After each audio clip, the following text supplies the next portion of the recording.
We are back. Sam Seder on the Majority Report. Did you do this thing right down here? Okay.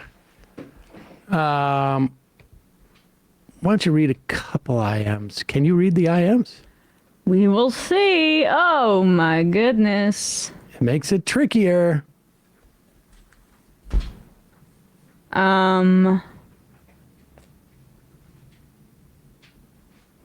Serious question. It would be irresponsible for you. Okay. So did PBD send a private jet? Says VAT of. Gosh, this is hard. Okay. Where else but Majority Report can you hear an ancient Chuck Schumer attempting to lead a rousing chant? Says Snarkanorski. We will win. We will win. We will win. We will win. We will win. Here, Ember says positive news. Friend in the Susan Crawford camp in Milwaukee says things look positive. Lots of Dem support. Let me take a quick phone call because I'm anticipating a call here. Calls are still not open. However, I believe, were you calling from a 509 area code? Hey, this is Ronald Raygun. Ronald Raygun, what a coincidence. Good to hear from you. What's going on in your world of immigration? Things seem bad. Mostly just wanted to call to say, like, Kristi Noem's doing great. Everyone's doing awesome. ICE rules, and that's it. Oh, that's not what we expected to hear from you. Trying not to go to jail, right? Yes. Well done. Yeah, so... let me ask you this, because we just had an attorney on, and we were talking about this briefly, and then I want to get to what you were talking about.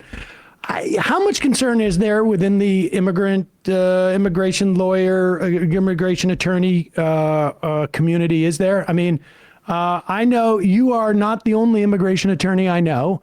And most of them are, maybe they'll have a small firm or they're a single practitioner, obviously, and they don't necessarily have the resources to worry about, getting sanctioned or going to jail. What is it like? What's the level of anxiety amongst not only immigrants, but immigration attorneys? Yeah, I'd say it's pretty high. I mean, people are just amongst, like, my friends and stuff, wondering, like, do we need to have plans to not live in this country? Sort of having those types of discussions. And it seems, on the one hand, hyperbolic, and then on the other hand, like, maybe not. I mean, I don't know if you remember during the first Trump administration, they charged this guy with alien harboring because he was leaving water in the desert. Yes. And so the alien harboring statute is very broad, and they've, the idea that they would try and exploit it doesn't seem fantastical anymore. I think they would likely do something what they've done with these larger law firms, go after a couple big names or whatever. I mean, obviously, I'm really pro ICE, and so I don't think I'm a huge target because I think they're, like, awesome and sick at their jobs. Right. Well known. But like other well known, I'm pretty much, like, famous for that. But I was going to say thank you for that pro ICE swag you sent us. That was very sweet of you. Yeah, I'm just trying to promote awareness about, like, how much they rule and are awesome at doing ICE stuff. But no, I mean, it is concerning. And I mean, honestly, like, one of the other big problems is that just even after the election, a lot of attorneys were saying, like, I'm done doing removal defense. It's too stressful. I'm burnt out. I can't handle the uncertainty of it all. And so a lot of people were already sort of tapping out of, the most sort of taxing part of the job. And so right now, with detentions being ramped up and everything, it's hard to even find a lawyer. So that's one of the big problems. I wanted to talk a little bit about gangs, I guess. Yeah. And, everything that's going on with that. One thing that's hard is that gang membership can be, I know there's like formal ways to be jumped into a gang. There's ways to like definitely be part of a gang, but there's also a lot of people who maybe from ages like 14 to 18, because of where they live or because of their family or, whatever the circumstances, they just have like a lot of friends that are in gangs. Yes. Raygun, I'm not sure if you listened to the beginning of the show, but I was talking about this a little bit. Basically, the usage of tactics that have been used on folks in this country, oftentimes black people, where you're put into gang databases and black people and people of color are disproportionately represented. It's really difficult to get off of them. It's very obscure as to how you get on them at all. And it's usually just used to elevate charges against younger men who are either black or Latino or whatever to further mass incarceration. And this is now just being used to deport people without due process. Right. Yeah. So it's a real problem, and and even just the process of trying to rehabilitate somebody who has had serious gang affiliation. I mean, that like you're saying, that sort of sticks with them, forever. And then there's all kinds of other complicated issues, like the fact that prison basically is like a gang culture. So there are people who go to prison and maybe they've been in a gang and they would really like to not be, but the very first thing that they have to do when they get into prison is prove loyalty to like one gang or the other. Like I've heard this story a million times. And right. So the first thing they're told when they get to prison is you can stab someone or we'll stab you. And you need to show us like right this second, you've got 5 minutes to do this, who you're rolling with or whatever. And so it gets messy from the guy who like hung out with a gang for 6 months because he was trying to like get some street cred or whatever. And that was 10 years ago. To somebody who maybe was like a hardcore gang member and they're trying to not be. And our society is already like really shitty at sort of parsing those things and allowing people to change. But one of the stories that came out last night was that we deported somebody to El Salvador who was granted withholding, which is a form of relief that's included in the asylum application. And withholding is technically harder to win than asylum because you have to show a likelihood of persecution. If you go back, right. And this is a guy who was who came here because he was being threatened by El Salvadoran gangs. Right. And right. So the idea that you would win withholding, which means like it's more likely than not that you'll be persecuted. And on top of that, the government is unable or unwilling to protect you. And the idea that we would roll somebody up and send them not just back to the country, because like if you got sent to El Salvador and you landed at the airport, like maybe you could hide for a while and like escape or whatever. But to turn that person over to the government that you fear, and then to be placed into like a torture camp with the other people that you fear, is shocking. Like it's totally shocking. And on top of that, the response, I mean, if the response is anything less than, holy shit, we fucked up, we got to get this guy back, that's what really concerns me. Because there's all kinds of people with withholding, and now they're looking at this thinking, we're not safe here. Let me just ask you a brief question. If you were pursuing some form of legal residence right now as an immigrant, would you continue pursuing legal residency, or are you then putting yourself on ICE's radar?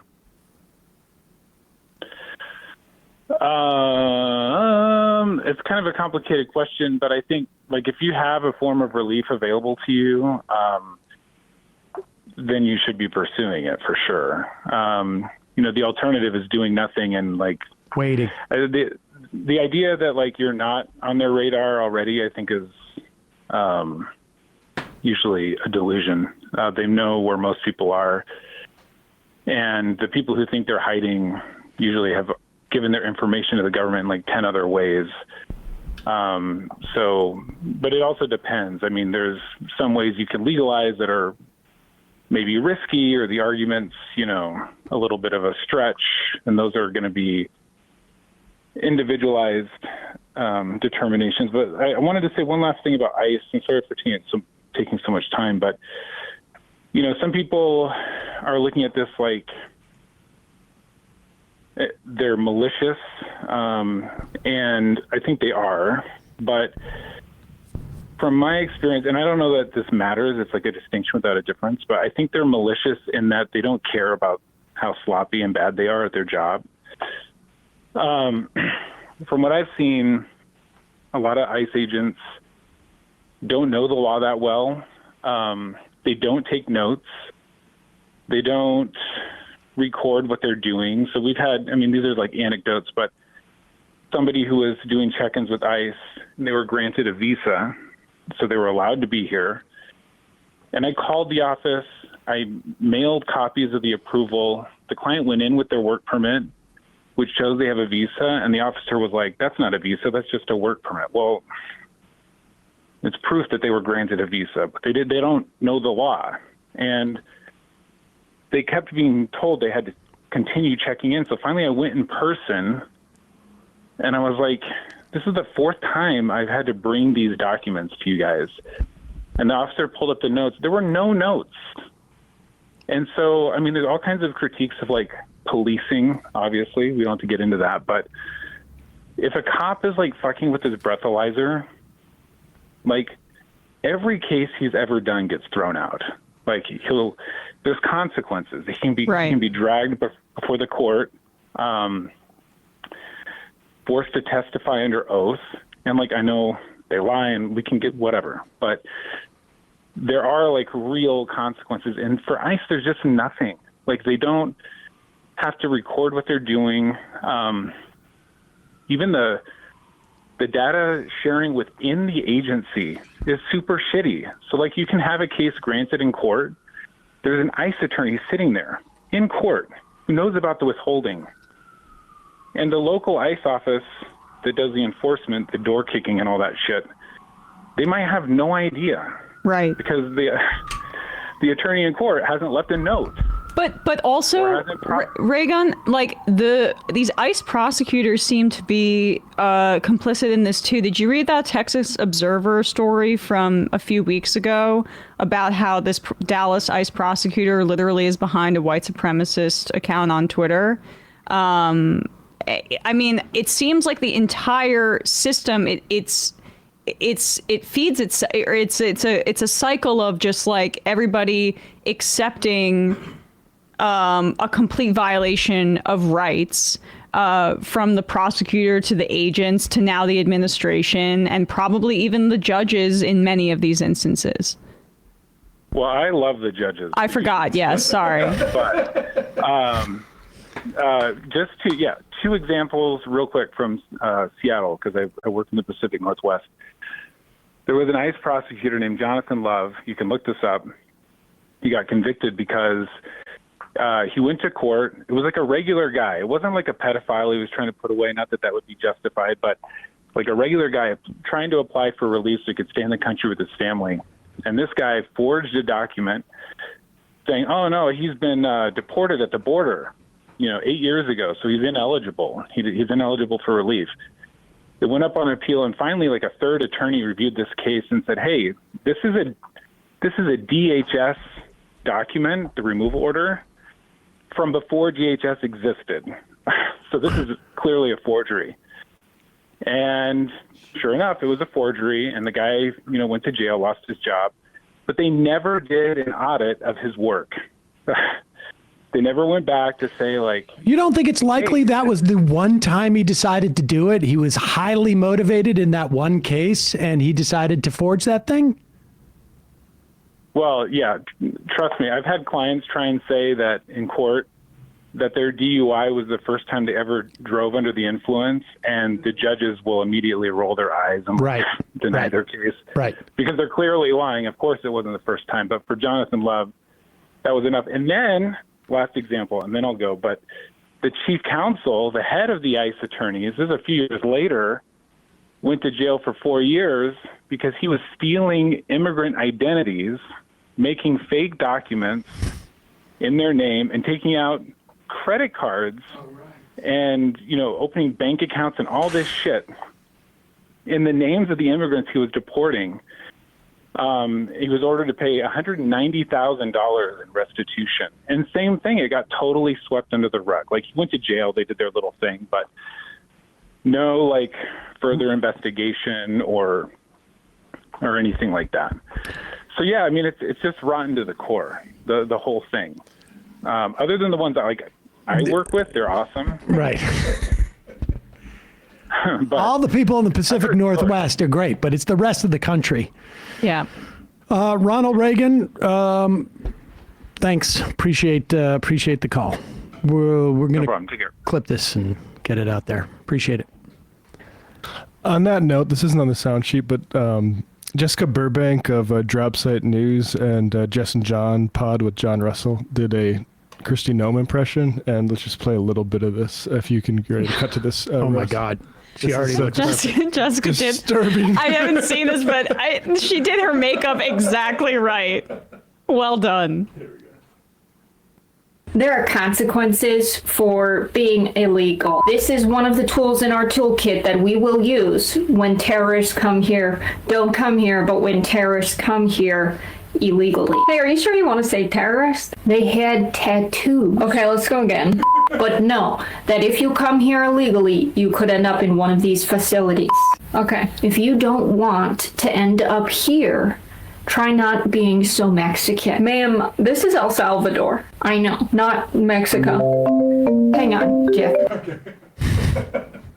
That's fantastic. I literally thought it was Noem. She did her hair. I mean, she's wearing the same outfit. Same outfit. I love the commitment.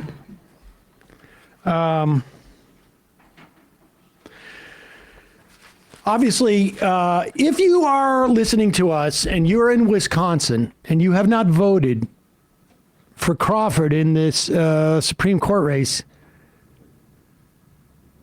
pause us on whatever device you're listening and go and vote, or take us with you and go and vote. It is a very, very important election. Same too, if you're in the 1st or 6th district in Florida, go vote. These votes are going to have just a lot more resonance. Again,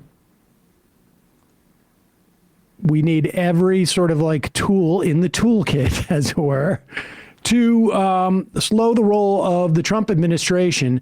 And a win in Wisconsin, despite Elon Musk's money, and a win in Florida, or even a close margin, is going to scare some of these Republican lawmakers. Will it change their behavior?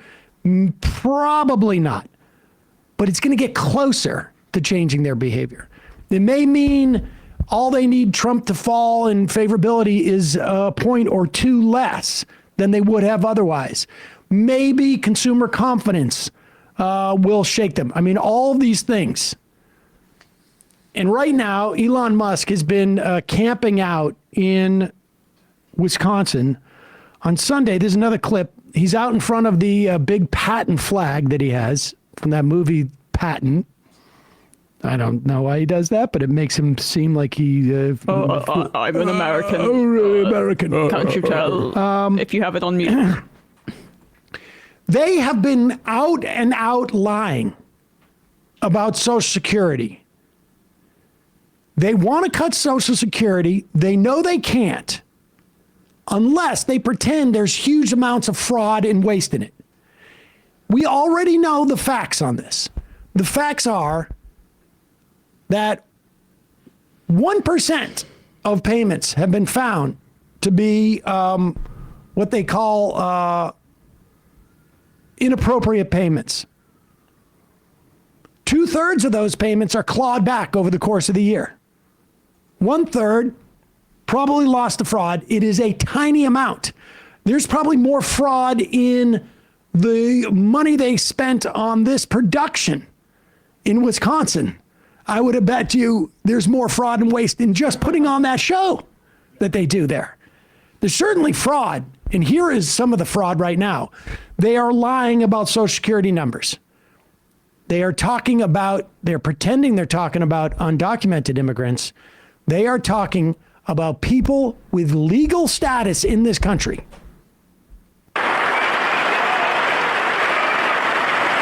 I think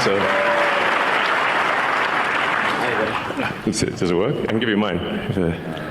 We found the fraud. Here it comes. Oh, this is, he's on the stage. Keep it going. It'll be okay. Antonio Garcias. I mean, Buzz Aldrin's still alive, and he went past the bells. It'll work. Is it working? Yeah, it's on now, yeah. There you go. So, Antonio, can you tell us what you, Antonio's helping out with the Social Security. So just trying to review Social Security, where you may have heard that we found 20 million dead people marked as alive in the Social Security database. This is so crazy. Pause it.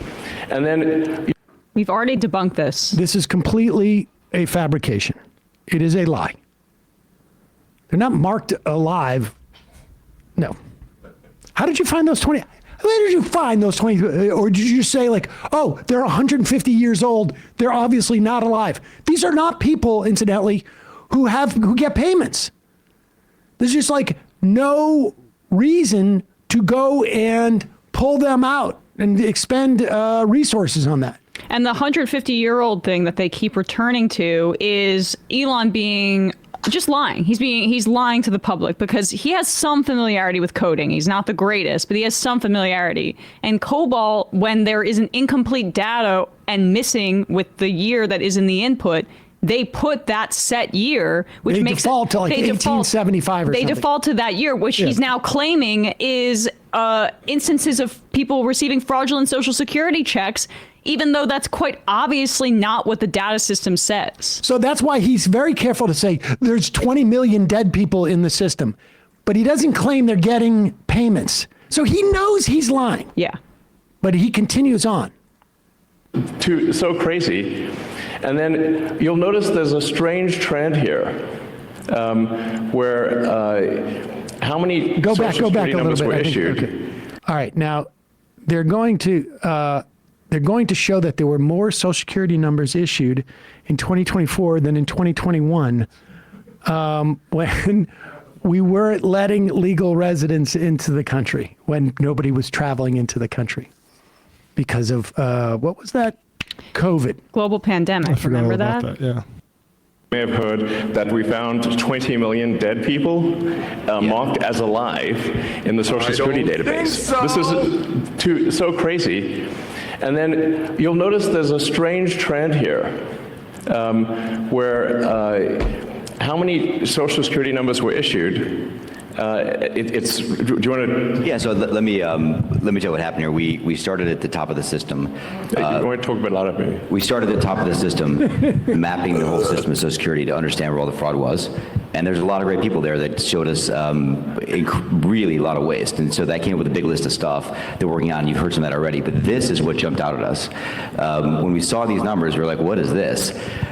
In 21, you see 270,000 people. Goes all the way to 2.1 million in 24. These are non-citizens that are getting Social Security numbers. Yeah, this is a mind-blowing chart. Yeah, just pause. I just want to be very clear here. Non-citizens does not equal undocumented immigrants or illegal immigrants. There is something in between. That is people with green cards. That is people who are here on temporary work visas. How about H-1B visas like Trump and Elon Musk? They are not citizens, but they must pay taxes. They're not eligible to get things like Social Security, but they got to pay taxes. So it's a complete what that graph shows is free money for the government. In fact, you could argue that these folks are helping, fund Social Security in ways that, like, actually it has delayed what we've needed to do, which is to raise/eliminate the cap on taxable income so that wealthy people start to pay their fair share to replenish the trust fund. It's free money. Yes. It's free money. Actually, they pay taxes. Immigrants are helping billionaires not pay more or millionaires into Social Security. And the Social Security numbers that they get are issued through a specific program where they can't get money back for those Social Security payments. Go ahead. Yeah, this is a mind-blowing chart. Yeah, just get a good look at that chart, folks, because we're going to take a wider view of it in a second. This literally blew us away. Like, we went there to find fraud, and we found this by accident. And this isn't political, by the way. My parents are immigrants. Yeah, this as great. Stupid as you? My brother and sister all born in Spain. I'm pro-legal immigration. This is not political. This is not political. This is about America. Oh my God. They are such unreconstructed liars. It's unbelievable. It's unbelievable. Make it easier to Either these guys are the stupidest people alive, or they are just impressively just willing to lie in the same way that you and I breathe. It's got to be the latter. Go ahead. America and the future of America. And there are a lot of good people in the system that pointed this in this direction. I want to honor them right now. That work in the government today, who took risks to show us these numbers and tell us what's going on. Yeah. So I want to stop for a minute. I want to honor those people today. Very good people. Very good people. I have been from D.C. to Social Security offices to the border to track this down, and very good people have helped us along the way. I want to thank you. You know where they could have gone? You didn't have to go to D.C. or all the way to the border or go to any of these places. Here, I'm going to show them where they could have gone. It is called, and this link right here, it's called the Social Security Administration website. And they could look up a program called the EBE, which is the Enumeration Beyond Entry. Yep. Under the Enumeration Beyond Entry agreement between the Social Security Administration and the U.S. Department of Homeland Security, DHS, U.S. Citizenship and Immigration Services, the USCIS, USCIS provides Social Security Administration with information necessary to enumerate certain aliens, that means non-citizens, who live in the United States who request a Social Security number or a replacement card. And it goes through the whole application process, and this is a existing program so that people who are eligible to work in this country can pay taxes. Right. Right. He's conflating the approval of a Social Security number for legal immigrants with receiving Social Security benefits. And that is fraud. As if it's fraud. They're paying taxes. They should be receiving benefits, but that's a part of our broken immigration system. And it's like the opposite of fraud. But they are lying. They are know purposely lying. Yep, they know this. They know the H-1B visa holders that they employ, and they defended that program. They get SSNs. Right, and in part, but they're 150 years old. The idea that they're basically trying to push again immigrants and people here back into the shadows, and even under the threat of more like deportation and punitive actions, because people who are here with legal status, who were approved and who apply for Social Security numbers, it's because they literally want to pay taxes. They want to pay taxes because they hope that basically this would mean that this builds up their equity so that they can apply for full citizenship later on. And the Trump administration is using that against them to claim that they are people who are defrauding Social Security, or in the instances of what we're seeing with El Salvador and with the pro-Palestine demonstrators who are being deported, their legal status doesn't protect them, and they're getting rid of them altogether. These are people that try to do everything the right way. But they're dead. Right. This is actually an amazing graph. What I love about this is like, and I don't know who the Gracias is, the other guy there, but their whole sort of way of speaking that has been like the main dominant way of like, oh, this is how an intelligent person, industry leader talks. And they're just spewing the most transparent bullshit. Right. Ooh, I went to the border and to DC on this fact-finding mission, and I was surprised what I found. You're full of shit. Yeah. Also, didn't they make fun of AOC for going to the border and like, having some emotional reaction? Well, that to was it? empathy. They were doing logic. They were there at for the border. fascism. But That absolute matters, I guess. liars. Yeah. Absolute liars. And why are they lying about the fraud? You've got to ask yourself, why are they lying about the fraud and waste in Social Security? Yeah. They're lying about the fraud and waste in Social Security because they're going to come and try and cut it. Same reason they're saying everyone's tren de Aragua. Speaking of Elon Musk lying about fraud and waste in Social Security as a beginning of a pathway to cut Social Security. And I lived through post 9/11, and I watched how an administration tried to create a narrative that we had to go and invade Iraq. And it took like 2 years. And this is what they do. They create this sense of like, we're only here to do fraud and waste. Whoa, I went into Social Security and there's a tremendous amount of fraud and waste. And we know this is not the case. Yep. We know it's not the case.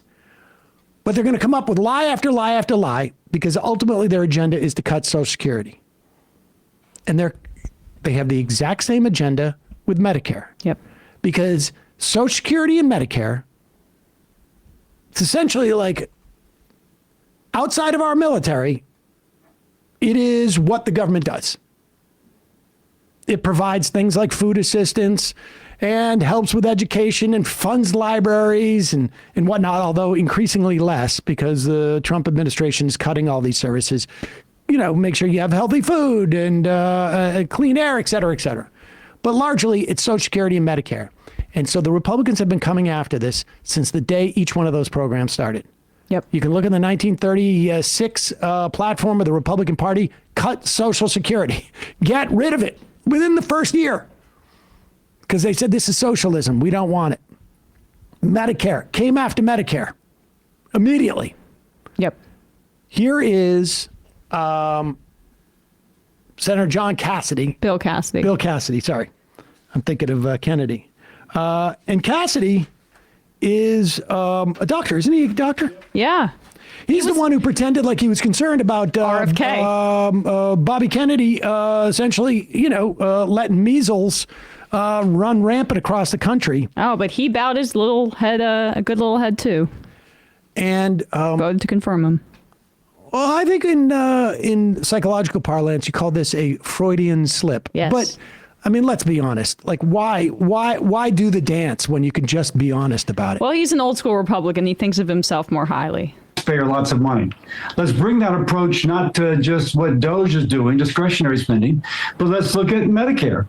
Is there some Pause way it for a that second. we can Okay, cut now Medicare he's saying so he's that going in excuse and me. looking. He's saying DOGE is going into discretionary spending.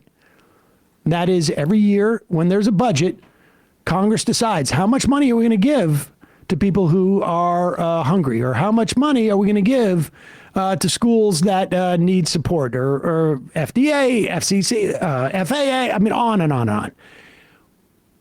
Non-discretionary spending is Medicare and Social Security because they support themselves. But they want to cut that. They want to get in there because they have borrowed money against these funds.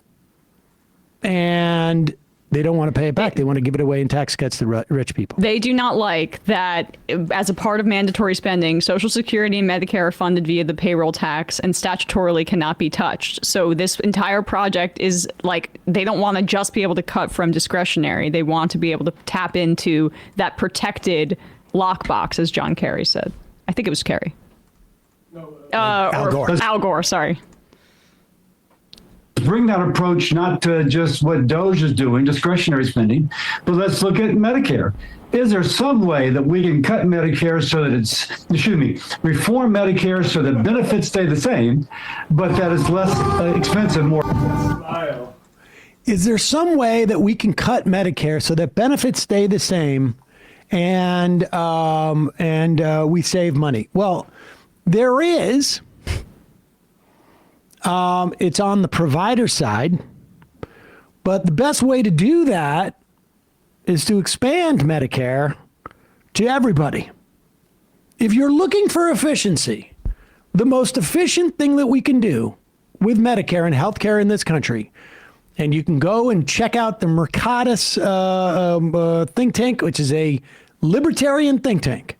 They ran the numbers on this. It would involve more government spending and less private spending. And we would, dollar for dollar, citizen for citizen, we would spend a lot less on healthcare if we went to a single payer system. They'll never do this. And so they're going to go in and we're doing cuts and it's all to providers.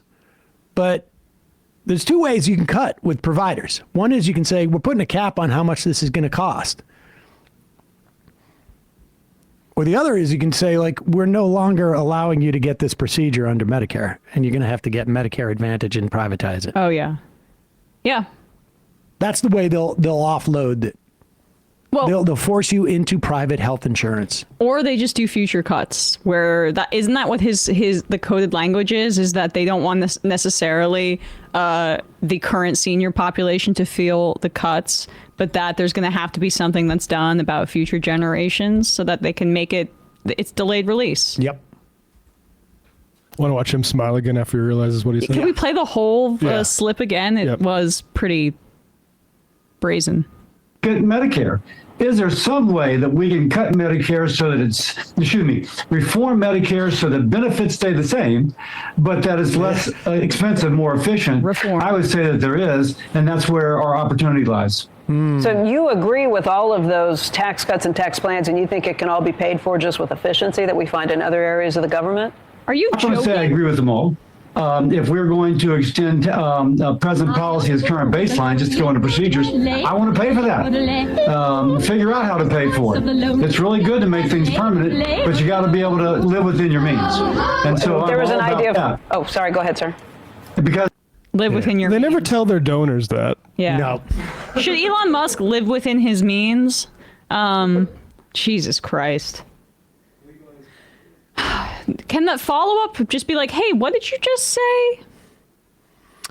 Understand what they're doing now is that they're trying to figure out how they're going to justify huge tax cuts for the wealthy. And one of them is going to be they're going to use the supposed revenue from tariffs, which I'm happy to stipulate that money's going to come in. It's not going to do the job that it's supposed to do, but that money's going to come in. And it's all going to come at the expense of a higher percentage of low-income people's money. If you have $40,000 a year and that car bumps up 25%, it's going to take a bigger chunk out of your paycheck to pay for that car. If you're a millionaire, it don't make a difference to you. Yep. And so they're going to use that revenue, that projected revenue from tariffs, as a way of offsetting tax cuts for rich people. The other thing they're going to do, and they're trying to do this right now, Senate Republicans, the way that the budget works, you have Trump's tax cuts, which are due to expire, I think it's in 2026. That's happening. That's what the law is. Those tax cuts go away. The Republicans want to pretend that they're not going to go away, so that the baseline of revenue stays where it's at. Because the baseline of revenue is supposed to go up because the tax cuts are expiring. But if they keep the baseline of revenue here, down here, it doesn't look like when they cut taxes that they're actually cutting that much. So taxes are supposed to go up this much. And when they give tax cuts down to here, they're going to have to justify all those huge tax cuts. But if they pretend that actually the tax level is here, they're only doing a tiny cut on taxes. And they're trying to hide that. And right now they're trying to negotiate with their parliamentarian. And I get the sense that they're thinking that they're going to lose this argument because they're already starting to float the notion of like, well, maybe the parliamentarian isn't supposed to rule on this. Maybe it's the budget chair, Lindsey Graham, who will rule on this. Oh my God, I wish we could go back and talk when in Democratic administrations and see one Democrat even approach making that case that the Democratic majority budget or the leader of the budget Senate Finance Committee, who would be a Democrat in that instance, has the ability to override the parliamentarian. John Cornyn says the Republicans are discussing whether Senate Budget Chair Lindsey Graham can, quote, basically say under his authority what the baseline is. So you can't, like, you know, if the baseline's low and you cut taxes even lower, it's going to look like you're not really doing that much tax cuts for the rich. Whatever. I mean, can the Republicans just like completely eschew the parliamentarians so that the Democrats don't have this excuse the next goddamn time around? The parliamentarian will decide whether he has that authority, and it's unclear whether they will ignore the parliamentarian on that question too. You got to wonder what the hell is the point of the parliamentarian, and to make sure the House wins. Yeah. What else we got here? Oh, should we get to Lindell? We haven't talked about this, or we could do Ezra. Let's do. Which do you prefer? I don't know. Let's do Lindell, and then we'll do Ezra. Huh. It's been a long time. I have to say, like the other day, I was thinking, what happened to that guy? Yeah. Because they kept him under wraps, and now he's emerging from his slumber. It's his time. Is he going to get a cabinet election? I mean, I'm pretty impressed that he's still that he hasn't. That he's like still alive and kicking. It really didn't look like for a while that he was had run out of runway essentially. Right. But ladies and gentlemen, Is MyPillow, is that completely out of business now, or MyPillow, Mike Lindell? Well, I don't see any coupon codes on the screen Which right is now, so shocking. that's not a good sign. That's not a good sign. But this is on Lindell TV. And great graphic design for Lindell he TV. is making a big announcement.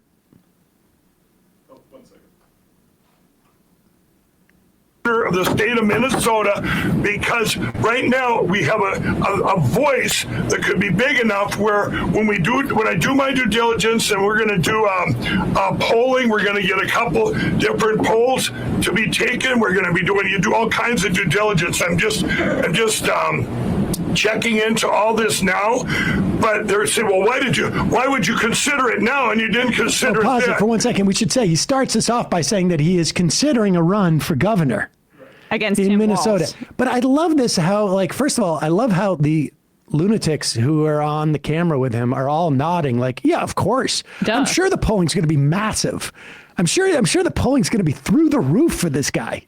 I mean, you see that John Ossoff keeps trying to push Marjorie Taylor Greene to run for Senate. I don't know if you've been seeing this, but he's been kind of like doing little digs at her to goad her into doing it because he's more afraid of Brian Kemp, who has more popularity in Georgia. But Tim Walz should be doing this with Mike Lindell. Like, I'm the most afraid of Mike Lindell, right? Check the subtle side eye from Vanessa Broussard here.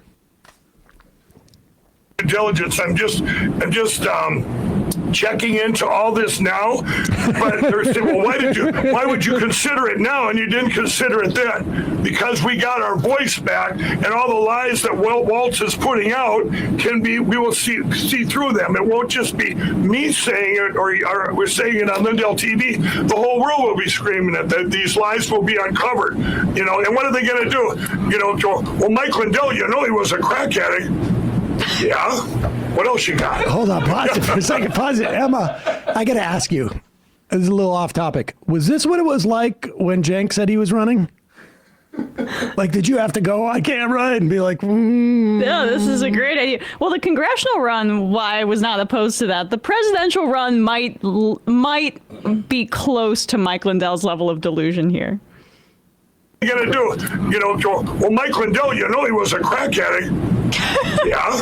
What else you got? Yeah. So there you have it. Pause it. Hold on. What else could you get? What else is there? Okay. The rest of your public output? Every single other moment about you've been on TV. Every impression I've ever had of you. Like honestly, the crack addict thing is the least controversial part about Mike Lindell. Slightly humanizing. Exactly. Everything else. There's everything else. The entire insistence of stuff that like got your compatriots disbarred, that got you sued, the Dominion sued. Like, I mean, everything else. The fact that you got banned from every other right-wing network, so you had to start your own. The fact that Trump didn't give you a cabinet selection or a nomination, I mean, No, cross your fingers. Everybody else is like, he's too crazy for the Trump cabinet. What else you got? I got my voice back. All right, well, okay, besides all that. Well, he was a crack addict. Yeah. What else you got? So there you have it. Rick, I kind of surprised you with that. I am considering it, and I'm going to do due diligence over these as we roll out this. I'm going to make some bigger announcements tomorrow. Bigger announcements. What is the bigger announcement that he's? I'm going to save the bigger announcement for April Fool's Day. Oh, also, what about that thing with the computer? He got sued. He basically said like, what was it that he had? He made a challenge to his audience. Oh yes. About It was like a financial reward. Crunching the numbers on fraud. Yeah. And somebody in his audience was like, "Oh, I'm a statistician or a computer person. I'll do that." And he offered $1 million and $5 million. Judge says Mike Lindell must pay $5 million to man who won his Prove Mike Wrong challenge. And then Lindell wouldn't pay, but he ultimately had to. All you've got on me is I'm a crack addict. I'm going to make some bigger announcements tomorrow, and hopefully that we'll find out that the polling will do, and all this stuff will show. I think it's going to show. I live here in Minnesota. Everywhere I go, nobody wants Tim Walz. They don't. Polling's going to show you live in Minnesota. Oh my gosh. Please run. Did he learn the word due diligence in all those lawsuits? Then now he just can't stop using it? Exactly. I also like letting the cat out of the bag. I'm going to do polling. Like, it's literally like, I'm going to see if I'm already elected to be governor. I'm going to see if they know about and crack. If I am, I'm going to serve as governor. Yeah, it's like you can see he doesn't know what the next word is going to be as he speaks the first word. All they got, except for all that other stuff. Yeah. I'd say maybe next time you do an announcement like that, write it out so you don't have to keep saying like the due diligence. Due diligence. I'm just going to check and see if I have any chance. Probably I do. But if there's a chance that if I'm polling anything lower than 0, I won't run. He's like just polling his for super chats or something. And honestly, if I poll at 1%, I feel like I can build on that. MyPillow must not exist anymore because he went through that whole segment without a coupon code. It does exist? Let's go to the website, mypillow.com. Maybe he doesn't own it. Maybe it's owned by Dominion now. That would be funny. He's still on the pillow. Oh gosh, he's all over the branding. Pop-up, save up to 80% off. Ay. Sam, Mike Lindell sounds kind of like Alex Jones. Well, it's because he does. My Alex Jones is just slightly more guttural. MyPillow, owned by election denier Mike Lindell, formerly evicted from Minnesota warehouse. I'm selling him out of my car. Trying to get his trunk closed. Coupon code, close my trunk. I've got to move 4 pillows right now. 85% off. So I can see through my rear view window.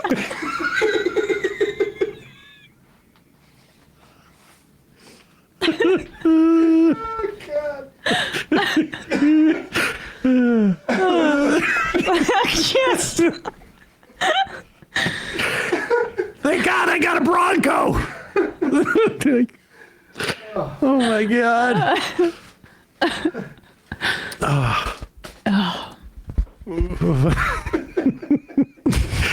I didn't do my due diligence on my trunk. I thought I could fit 45 pillows in there.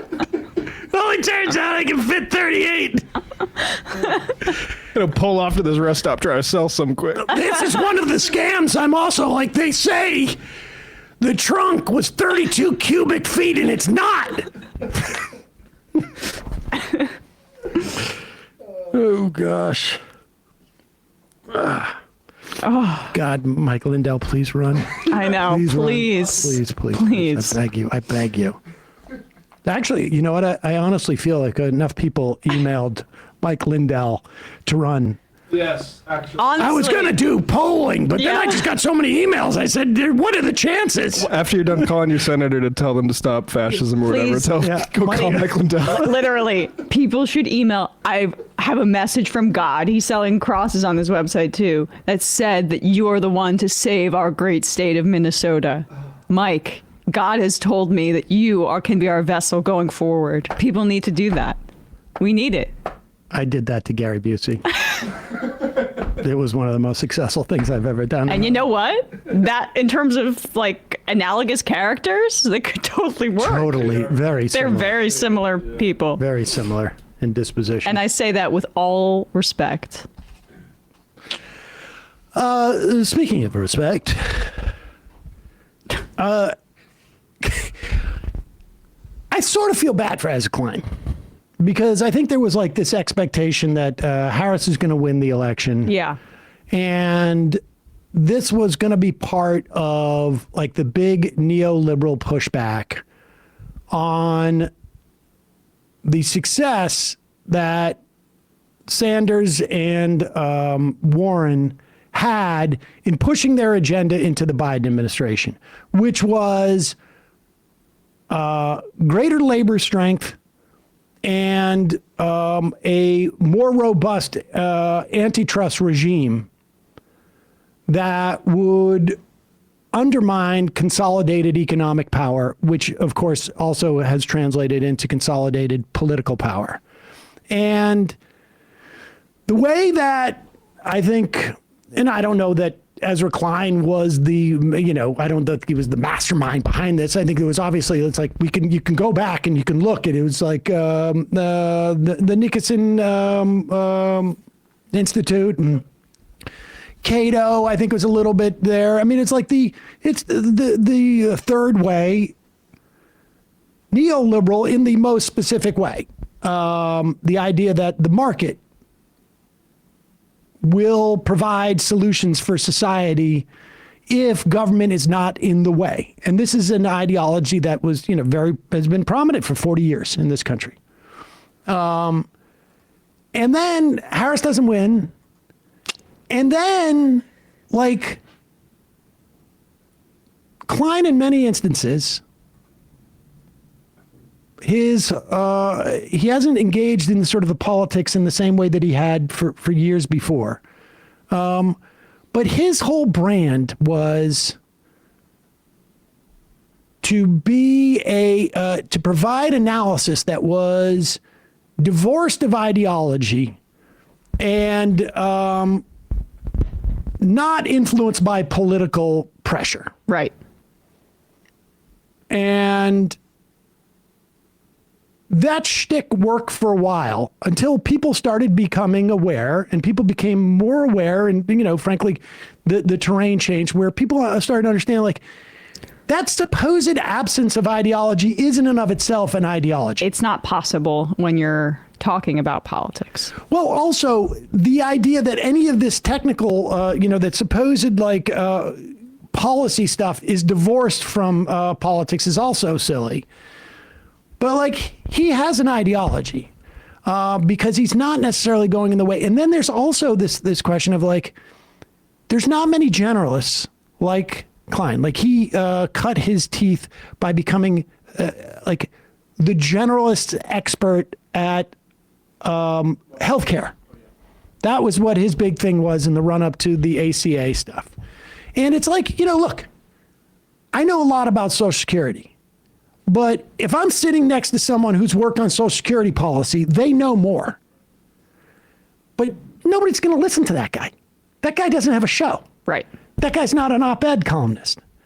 And so this is sort of, there's a couple of like clips that are out there now of Klein, where one was where he was talking about with Jon Stewart, where he was talking about in the Inflation Reduction Act, there was a provision to expand broadband. And he goes on and on, like, there was so many roadblocks put up by the Democrats in that legislation that the Democrats have to get out of their way. And then one of Biden's national economic advisors goes like, dude, that was the Republicans. Yeah. That was a concession we made to the Republicans to get this bill passed.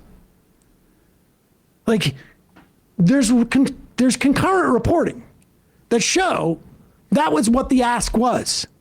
Republicans are always, and they'll use regulation as a means to do it, but they're always putting roadblocks up there to prevent corporations from being directed to do stuff. And again, those corporations, incidentally, those cable outlets, what do they have in every region? It's a monopoly. And he would get away with that if we were in a different era where somebody couldn't hop on Twitter and go, dude, there's reporting. And Jon Stewart's not supposed to know that. Right. And here is another instance where he is on Crooked Media. He's being asked what is like not necessarily like a particularly difficult question. Although Favreau here does read a very good critique of this book by Zephyr Teachout, who is of the anti-monopolist wing that Sam just kind of described. Very much so. Ran for governor here in New York State, is a good voice on this. Well, issue. she was a colleague of Tim Wu's, who was at one point working in the Biden administration in antitrust and whatnot. And she's also a professor of that as well. You mentioned some of the critique from the left. I'm sure you've read all of it, or read most of it. I'm sure you've talked about the Zephyr Teachout review of abundance. I wanted to get your reaction to one part of that because I think we should also just add this is cut up by Crooked Media because there was like a good. I think it summarizes a lot of the criticism on the left. I mean, you mentioned the Bernie side. There's also a Warren-esque critique as well. And she writes, I still can't tell after reading Abundance whether Klein and Thompson are seeking something fairly small bore and correct, we need zoning reform, or non-trivial and deeply regressive, we need deregulation, or whether there's room within Abundance for anti-monopoly politics and a more full-throated unleashing of American potential. Matt Brunig has a similar critique. He says it would be a huge mistake to sideline whatever focus there is on welfare state expansion and economic egalitarianism in favor of a focus on administrative burdens in construction. It's not a book about like monopolistic. All right, pause it for 1 second. I just want to walk through what those critiques were. Largely, people have said, critics of the left, of this book, that there are specific provisions in there that sure. And I think, anybody would concede there are good regulations and bad regulations. And having a, evidence-based look at some of these regulations, definitely a worthwhile endeavor. Maybe some should be rolled back on local levels in specific areas. But to promote deregulation in and of itself is a upward redistribution of wealth. Regulations largely inhibit corporate profit making because they basically say, we're not going to allow you to socialize the costs. Yeah. And privatize the profits. Right. And so that was, Zephyr Teachout says, like, I can't tell if this book is meant to be a series of small reforms, which yes, are acceptable. Yes. I mean, why wouldn't you? Yep. I mean, Zoran and people say like, hey, we should change regulations so we can build more housing in New York City. Exactly. Or if it's supposed to be a larger ideological argument against deregulation, or if in this whole calculation of where the Democratic Party should go, if it's this big treatise, where does anti-monopolistic policy fit into this whole sort of milieu? Yes. And that question, those final two, well, I think it gets answered by Klein, and not in a great way in just a second. But I was more sympathetic to the idea that it was just kind of a small book. And I don't mean to be insulting in that way. But it's the branding of it and the promotion of it, because Klein is a big name, makes it sound like this is the roadmap for the Democrats in the future. Whereas, as Matt just pointed out, folks that are advocates for housing already incorporate these critiques into their vision for affordable housing in this country. But it is maybe, one or two paragraphs? It's a part of the whole. Because absent a repealing of, say, the Faircloth Amendment so that the federal government can fund public housing again, absent broad decommodification, absent going after the private equity firms that are buying up our housing, or the algorithms like RealPage that are artificially inflating rents so that housing is more unaffordable than it's ever been in this country, the part about cutting red tape that we all agree with is not going to have the desired effect. In fact, it may just further commodify housing and empower private interests to raise rents regardless of the supply. So it has to be paired with a vision that takes on corporate power. And so my kind of view of what he was arguing was, I don't know if Klein's hostile to what's being said there, but perhaps the book just, is presented as if it's a bigger vision for the world than it actually is in practice. But the way he responds to Teachout's critique here makes me think that perhaps the instinct that some of us had might have been a bit too generous. About like monopolistic power practices and corporate concentration. So I get that. I guess to the question that Teachout asked, is there room in abundance for a critique of concentrated economic power and anti-monopoly politics and all that? I'm trying to think about the nicest way to say this. My friends in the whole problem is oligarchy part of the party, and I believe a good part of our problems are oligarchy. But there are certain kinds of problems they're then willing to see and certain kinds they're not as willing to see. Mm-hmm. So in housing, I find a lot of them get obsessed with this idea that private investors are buying up a bunch of rental housing. And this is an extremely small part of the market right now, and it's just not the main problem in housing. But because it is the villain they are comfortable having, it is where they want to put their focus. Kamala Harris, I was very excited when she brought out her big plan to build 3 million units of housing, but her plan never would have achieved anything like it. It did have a big thing about trying to do something about this private investor buying up housing issue, though.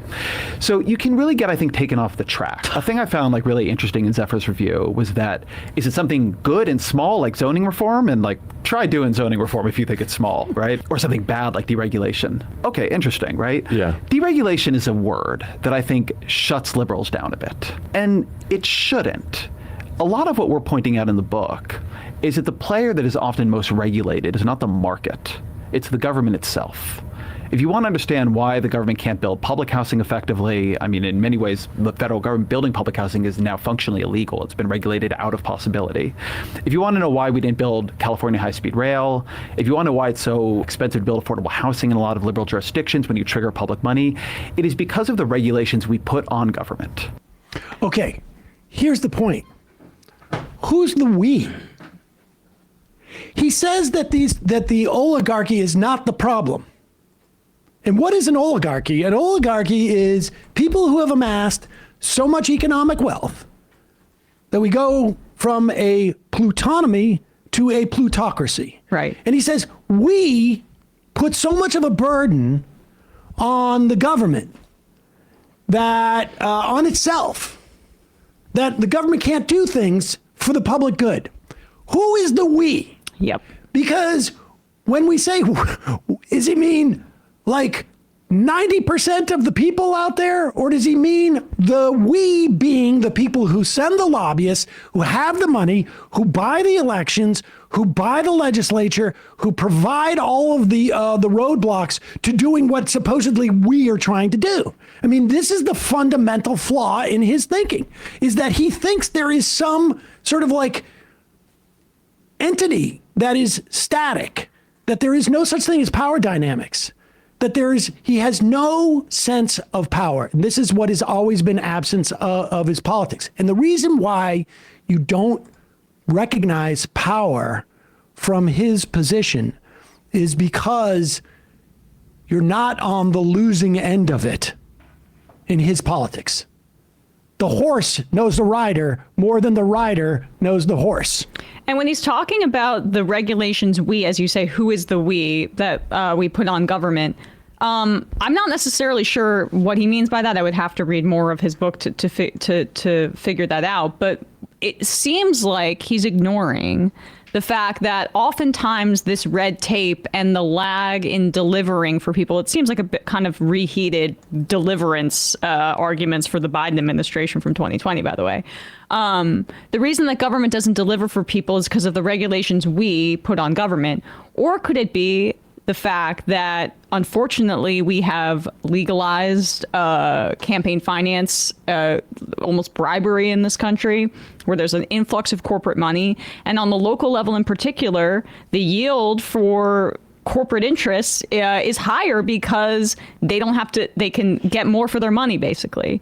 So there's all this self-dealing that happens on the local level, and they have to take into account this campaign contributor and not run afoul of them if they want to build something here. Or this real estate investor is mad that we want to build affordable housing near their complex or whatever.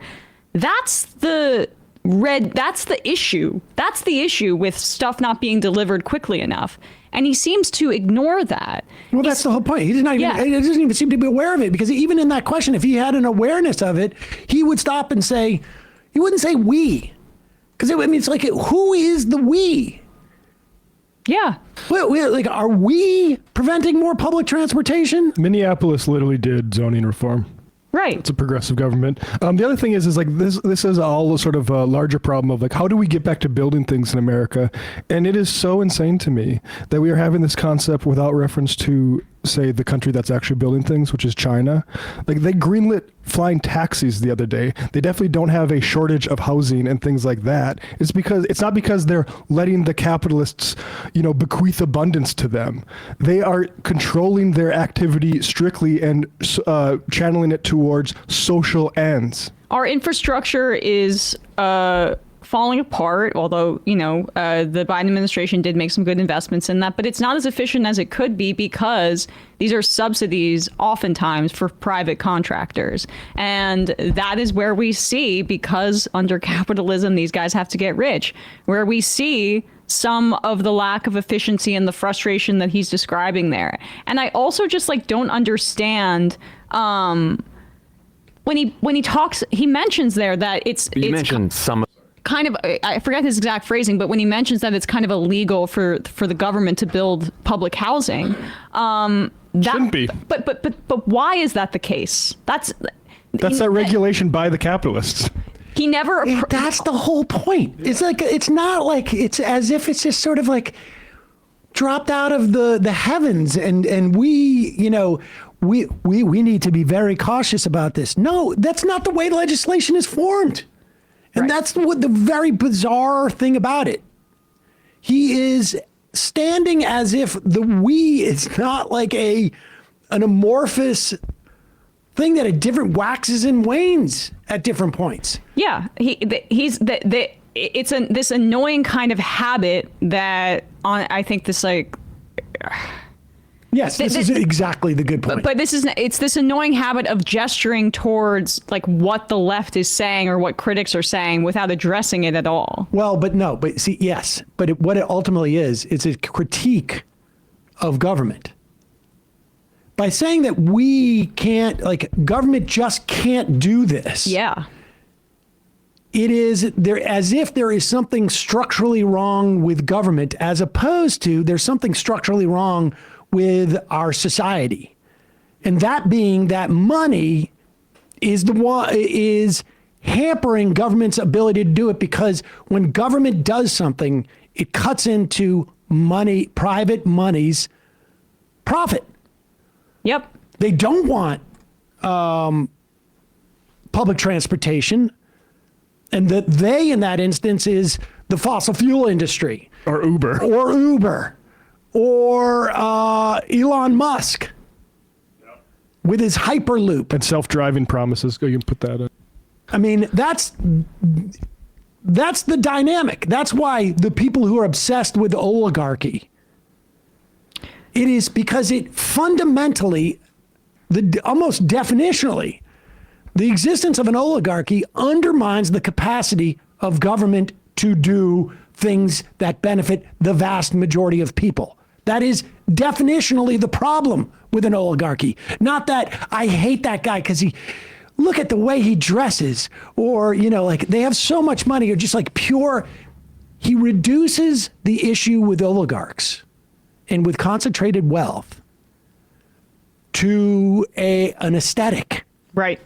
As opposed to fundamentally undermining government's capacity to provide for a wide range of people. And again, all governments redistribute wealth and benefit, and it's just a question of which direction does it go.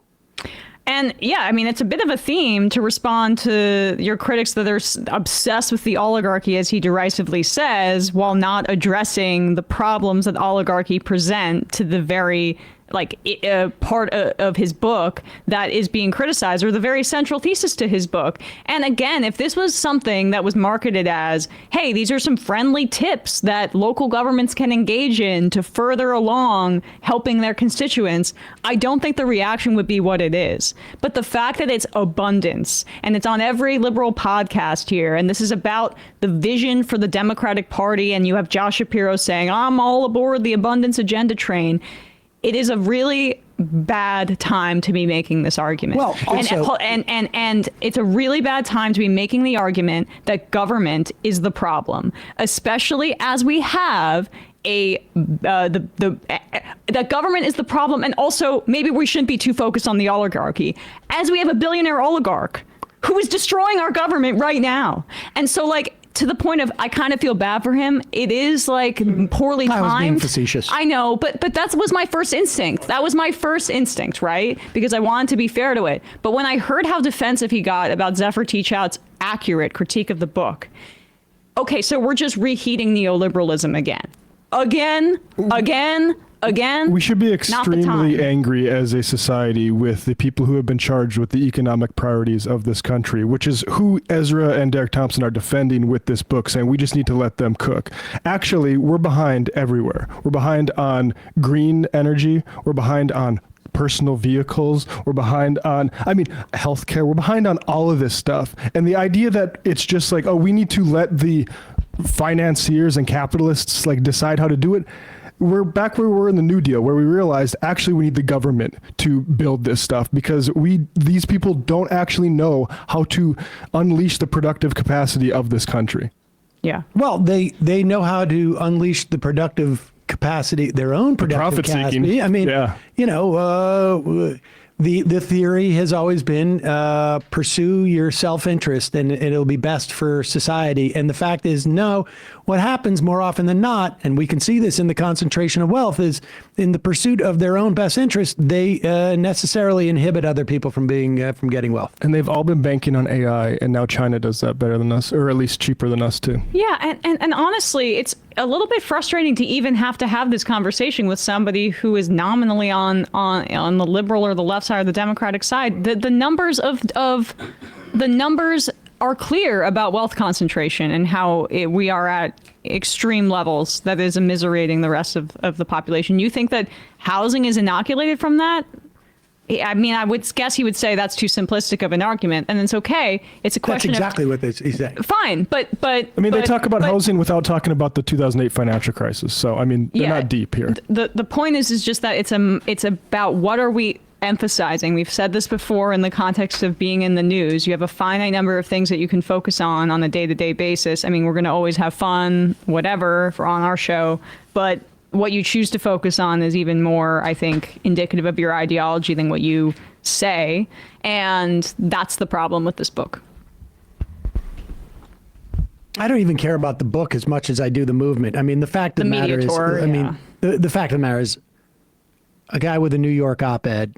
I mean, these guys are not writing a book that is meant to be small bore, technical housing reform on a small Exactly. level. That's not what they're doing. How do we square the billionaire circle with the democracy square? Exactly. This is like, how do we make the Democratic Party Mark Cuban safe? All right, we're going to read some IMs. Get out of here. Pam Bondi just recommended seeking the death penalty for Luigi Mangione. I mean, sorry, I thought the IMer was named Pam Bondi, and I was laughing, but no, that's insane. Yeah, that is not going to be popular. This is the populace, right? That is not going to be popular. I mean, aside from look, I'm against the death penalty for everybody. I mean, in any circumstance, I don't think we should abolish it. State, federal. Yep. Levels. I don't care how horrific of a crime that was committed. Dropped from the Democratic Party platform for the first time in years for some reason. The abolishing of the capital punishment. Because they were worried that tough on crime. Or as a political matter, I would imagine that's also going to be far more problematic for them than they realize. New Brendan 3, Salmon Crew, is it irresponsible of Owen Higgins to signal boost Representative Kamala Gerdov's sex pest attack on Matt Taibbi when he knows full well no one has accused Matt of any sex crimes? I have no idea what you're talking about, and so I think it's irresponsible for you to IM us about something that's so... specific and narrow, yes. Leftist big pharma plug. Hey, Salmon Crew, FYI, as of this morning, mass firings at the FDA. Several critical review divisions for drugs, biologics, devices have been completely eradicated. Yes, and I would also say, I mean, I've got the FDA, I've got... they've laid off a lot of the IRS IT people.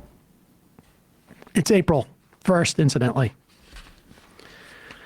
They have essentially shut down the IMLS, which is the Museum and Library Services. Full budget of like $295 million that went to support museums and libraries. And they're basically destroying that agency. They can't hand out grants if you don't have anybody working there. It's just grotesque. And left pharma plug just list of all sorts of people at that agency. I mean, it's a disaster. It's going to be a disaster. NJ Mailman, did you guys see China, Japan, and Korea are going to stand together, tariffs against the U.S.? Talk about the greater unifying theory of F that guy. It was Chinese social media reports that. I'm not sure how accurate it is, but invariably, if we do this, you're gonna see trade alliances like this. Scary Carrie. Not sure if this is an April Fool's Day prank, but I heard the new college in Florida was taken over by Republicans is being renamed to Trump University. That's got to be a joke.